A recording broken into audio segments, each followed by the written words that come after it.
এবং তোমাদের যা কনফিউশন আছে ভর্তি পরীক্ষা নিয়ে, গতদিন একটা নিউজ আসলো, আজকে নিউজ আসলো, তোমরা যদি ভাবো যে নিউজ এখানে শেষ হয়ে যাবে, ভুল ভাবতেছো।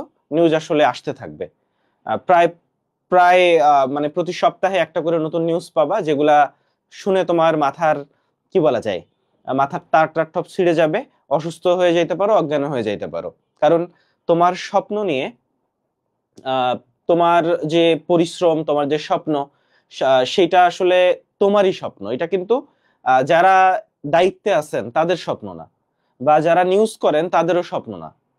ওনাদের অন্য কাজ আছে। ওনাদের কাজ হচ্ছে ওনারা এই নিউজ বেশি কিছু ব্যবসা ট্যাবসা করেন, কিছু টাকা পয়সা ইনকাম করেন। ফলে ওনারা ওনাদের দিকটা দেখেন যে আমি কোন নিউজটা দিলে আমার একটু বেশি আয় ইনকাম হবে। এর লজিকটা বুঝাই যে আজকে একটা মিটিং হয়েছে, একটা অনানুষ্ঠানিক মিটিং হয়েছে। এই মিটিং এ যে আলোচনা হয়েছে, সে আলোচনা সারমর্ম দুইজন একেবারে শীর্ষস্থানীয় ব্যক্তি দুই রকম বলছে। তোমাকে আমি ফার্স্ট একটু দেখাই। প্রথমেই যে নিউজটা নিয়ে একটা আলোড়ন সৃষ্টি হয়েছে। আচ্ছা, আজকে পেজে লাইভে যাওয়ার কথা ছিল, তো পেজে হচ্ছে আমাদের ভার্সিটির একটা লাইভ চলতেছে। অর্থাৎ যারা মেডিকেল অ্যাডমিশন পরীক্ষা দিবা, তাদের জন্য এক্সট্রা ভার্সিটির জন্য যা পড়া লাগে, সেই জিনিসটুকু আমরা হচ্ছে আমাদের যে ভার্সিটোলজি কোর্স, আজকের ক্লাসটা ফ্রি হচ্ছে।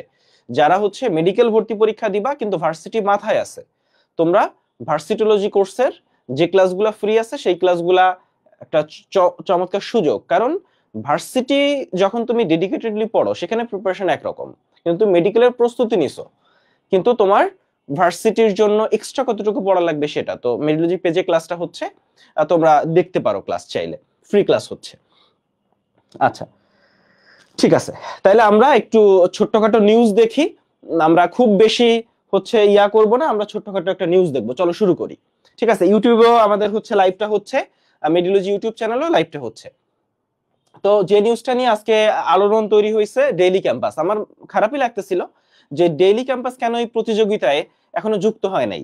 কারণ গতদিন যে গতদিন হচ্ছে যে ঝামেলাটা হইলো বা যে আলোচনাটা শুরু হইলো, যে মানবিক গুণাবলী, হ্যাঁ, অ্যানালিটিক্যাল এবিলিটি, এগুলা দেখা হবে, এটাই আসলে বাসস ছিল বাংলাদেশ সংবাদ সংস্থা।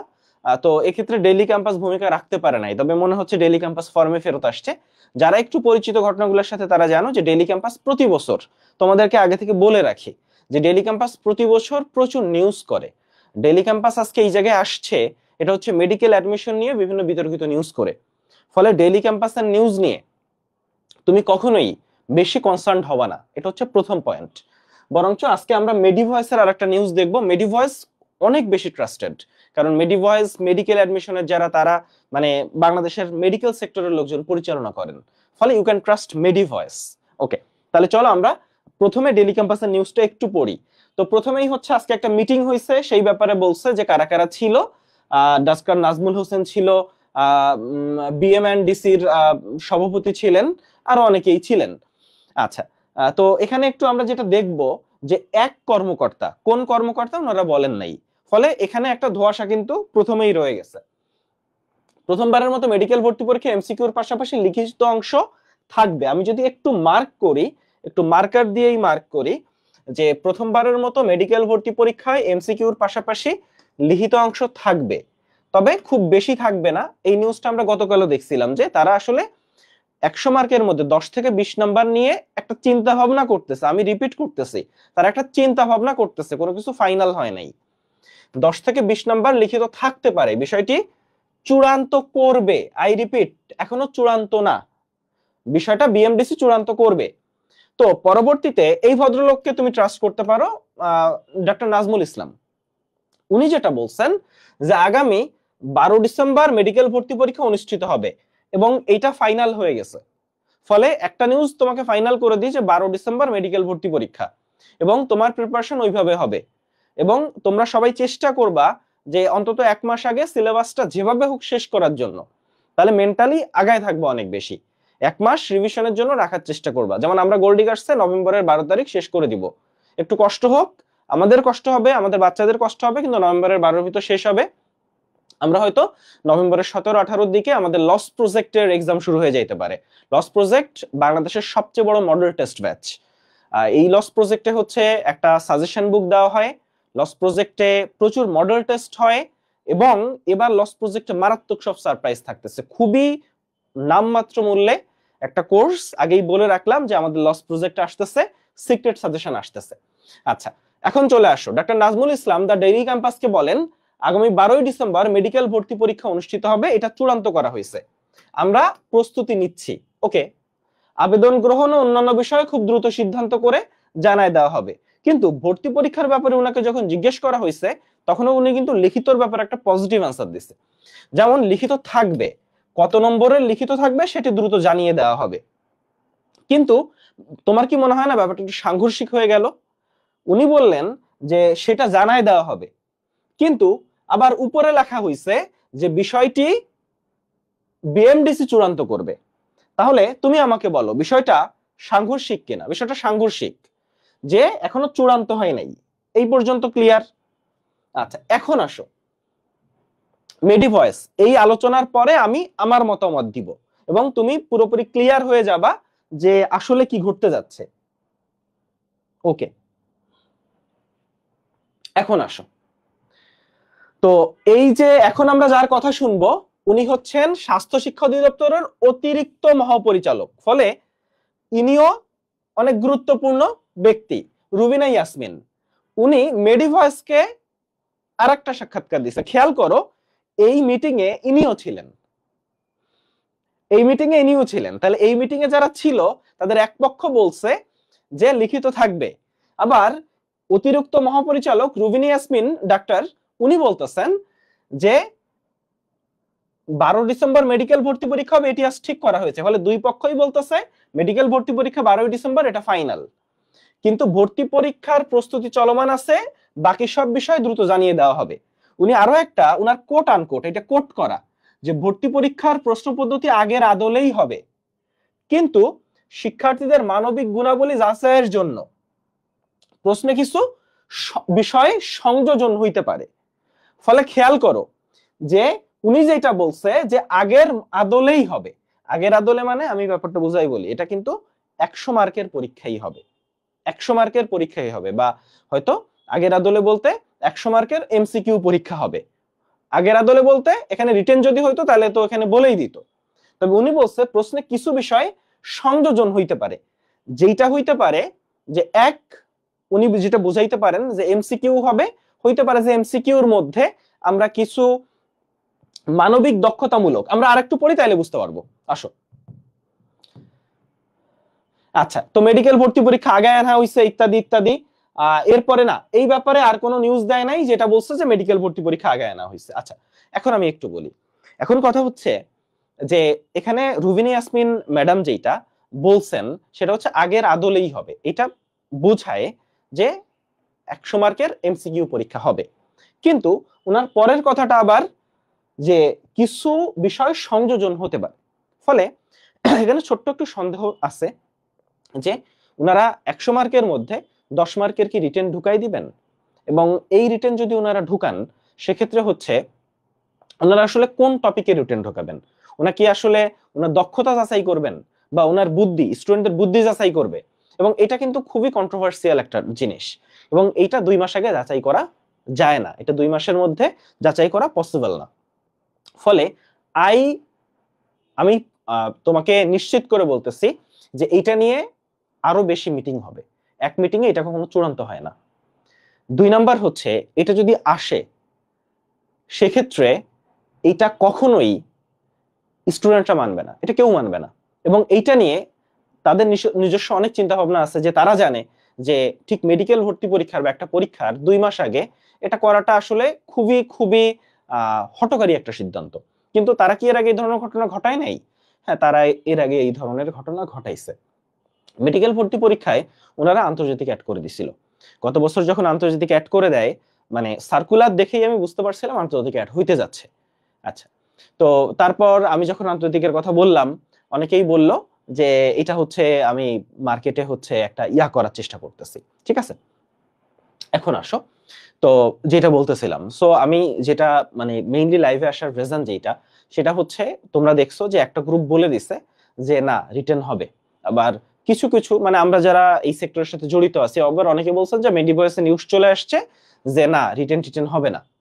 ফলে এইটা বোঝানোর জন্য যে রুবিনা ইয়াসমিনের ডক্টর রুবিনা ইয়াসমিন ম্যাম উনি যেটা বলছেন এটা কিছুটা সাংঘর্ষিক, যে আগের আদলে হবে কিন্তু কিছু বিষয় সংযোজন হইতে পারে, কিন্তু সেই জিনিসটা কি? ফলে বোঝা যাচ্ছে যে ওনাদের মাথায় রিটেনটা আছে, ঠিক আছে, ওনাদের মাথায় রিটেনটা আছে। তবে রুবিনা ইয়াসমিনের কথায় বোঝা যাচ্ছে যে ওনারা মানে রুবিনা ইয়াসমিনের কথায় বোঝা যাচ্ছে যে উনি আসলে এই ব্যাপারটায় খুব একটা মানে কি বলা যায় খুব আগ্রহী না। খুব আগ্রহী থাকলে ওইভাবে বলে দিত যে আমরা 10 নম্বরে রিটেন যোগ করবো, 20 নম্বরে রিটেন যোগ করবো, ফাইনাল করে ফেলছি, হয়ে গেছে, এরকম না।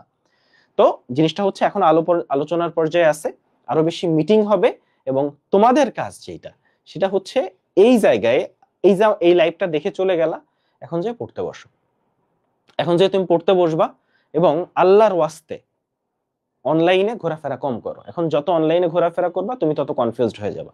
এক একজন টিচার এক একজন কথা বলতেছে, কিন্তু একটু বলে রাখি যে রিটেন, কেউ বলছে যে রিটেন হবে না, এটা বাদ হয়ে গেছে। আসলে ব্যাপারটা এমন না, তাদের মাথায় রিটেন আছে, এটা হচ্ছে ট্রু।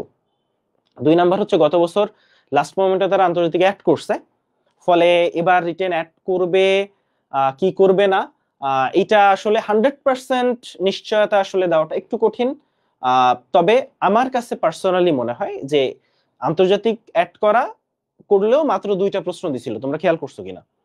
তো এবছর এটা যদি করে তাহলে এটা হচ্ছে তারা কখনোই ওই লেভেলের ইয়াটা পাবে না, মানে এটা নিয়ে একটা বিতর্ক হবে বা তাদের সবকিছু মাথায় আছে। ফলে আমার মনে হয় যে শেষ মুহূর্তে এটা বাতিল হবে। কিন্তু ইন কেস যদি রিটেন থাকে তাহলে এটা সহজ হবে, কারণ প্রথমবার দেখছো গত বছর আন্তর্জাতিক 2টা প্রশ্ন ছিল কি মারাত্মক সহজ ছিল। যদি রিটেন থাকে, যদি ইন কেস, তাহলে এটা খুব সহজ প্রশ্ন হবে। যা আসবে সেটার জন্য তোমার আলাদাভাবে প্রচুর পড়াশোনা করতে হবে এমন কিন্তু কিছু না। অর্থাৎ দক্ষতামূলক প্রশ্ন বা এই ধরনের প্রশ্ন, এইসব ক্ষেত্রে যেটা হয় যে তুমি কিছু রেফারেন্স প্রশ্ন যেগুলো মেডিলজি তোমাকে প্রোভাইড করবে। শুধু তা না, রিটেনের জন্য আমাদের আলাদা সিস্টেমই ডেভেলপ করা আছে মেডিলজির, যে আমরা রিটেন পরীক্ষা নিতে পারি, মেডিলজি ওয়েবসাইটে স্টুডেন্ট থেকে রিটেন পরীক্ষা নিতে পারে, সেই সিস্টেমও ডেভেলপ করা আছে। ফলে মেডিলজি সব করতে পারবে, কিন্তু আমি বলতেছি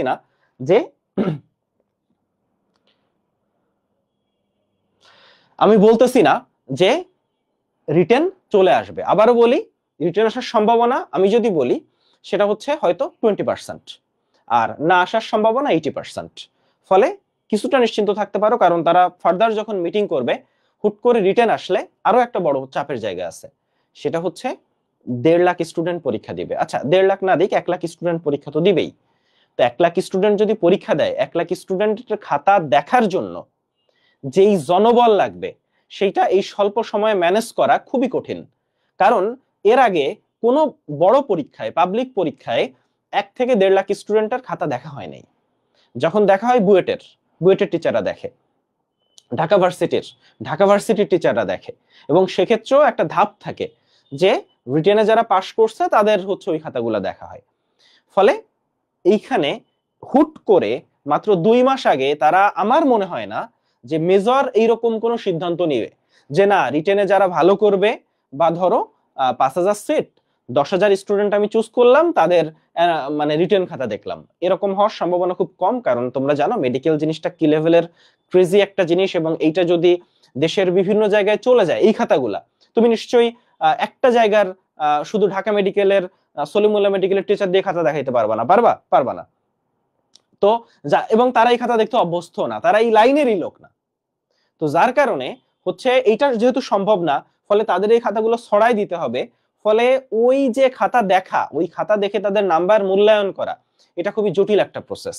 আমার ধারণা যে প্রথম দিন তারা বসে খুব জোশ নিয়ে কথা বলছে যে এইটা করব, কিন্তু এরা এরপরে যখন বসবে তখন মাথায় যখন আসবে যে আমার তো এই 1 লাখ স্টুডেন্টের খাতা দেখতে হবে, দেখবো কেমনে, এটা নিয়ে কি আরেক ঝামেলা হবে, এটা নিয়ে বিশাল বিতর্ক হবে, তুমি শিওর থাকো। ফলে আমি পার্সোনালি বিলিভ করি, আমি যদিও বলছি 80% সম্ভাবনা রিটার্ন থাকবে না, আমি পার্সোনালি বিলিভ করি যে রিটার্ন আসলে থাকবে না। এটার সবচেয়ে বড় কারণ হচ্ছে এত স্টুডেন্টের খাতা দেখতে হবে। কিন্তু সবচেয়ে বড় পয়েন্ট যেটা, সেটা হচ্ছে তুমি যদি এখন সারাদিন রাত দিন 24 ঘন্টা এই রিটেন নিয়ে চিন্তা করতে থাকো, এই রিটেন নিয়ে ভাবতে থাকো, তাহলে ভাইয়া তোমার পড়াশোনা এমনিতেই খারাপ হবে। আমি আবারও বলতেছি, আগেও বলছি, এখনো বলছি, যে মূল বইটা পড়ো, ভালোভাবে পড়ো। তোমার রিটেন থেকে আসলো কিনা, অনুশীলনী থেকে আসলো কিনা, কই থেকে প্রশ্ন আসলো, অন্য রাইটার থেকে আসলো কিনা, কিচ্ছু চিন্তা করতে হবে না। খালি সারাদিন খালি মূল বইটা পড়, সারাদিন খালি মূল বইটা পড়। অনুশীলনী আর প্রশ্ন প্র্যাকটিসের জন্য অনুশীলনী প্রশ্নগুলো প্র্যাকটিস কর। কোনো রিস্ক নাই, জিরো রিস্ক। এর বাইরে তুমি যা করবা, ধরো তুমি বাসায় রিটেনের জন্য টিচার রাখলা, রিটেনের জন্য সারাদিন অনলাইনে ঘুরে বেড়াইলা, রিটেনের জন্য ও কি দিচ্ছে কি দিচ্ছে, এখন কি করব তখন কি করব, এইসব চিন্তা করা শুরু করলা, ভাই তুমি একটা মারা খাওয়ার পথে আছো। ফলে লাইভ এখানে শেষ। আবারও বলি, রিটেন আসার সম্ভাবনা কম, বেশ খানিকটা কম। ওভারঅল যদি আমরা সব পারিপার্শ্বিক বিষয় বিবেচনা করি, এক হচ্ছে সময় নাই, 2 নম্বর হচ্ছে প্রচুর স্টুডেন্টের খাতা দেখা লাগবে, 3 নম্বর হচ্ছে এত অল্প সময় এই সিদ্ধান্ত নিয়ে বিতর্ক হবে। সবকিছু মিলাই রিটেন আসার সম্ভাবনা বেশ খানিকটা কম। এবং আরো একটা ব্যাপার হচ্ছে, এটা পাশই হয় নাই, এটা জাস্ট প্রাথমিক একটা আলোচনা হয়েছে। 12ই ডিসেম্বর মেডিকেল ভর্তি পরীক্ষা, 2 মাস সময় আছে। ভাই জীবনের সেরা পরিশ্রম করো, মা বাবার জন্য, পরিবারের জন্য এবং সবার জন্য, এই দেশের মানুষের জন্য। তুমি ডাক্তার হইতে চাও মানুষের সেবা করার জন্য, টাকা পয়সা ইনকাম করার জন্য না। মানুষের সেবা করার জন্য যদি ডাক্তার হইতে চাও, তাহলে অবশ্যই ওইভাবে তোমাকে পরিশ্রমটা করতে হবে।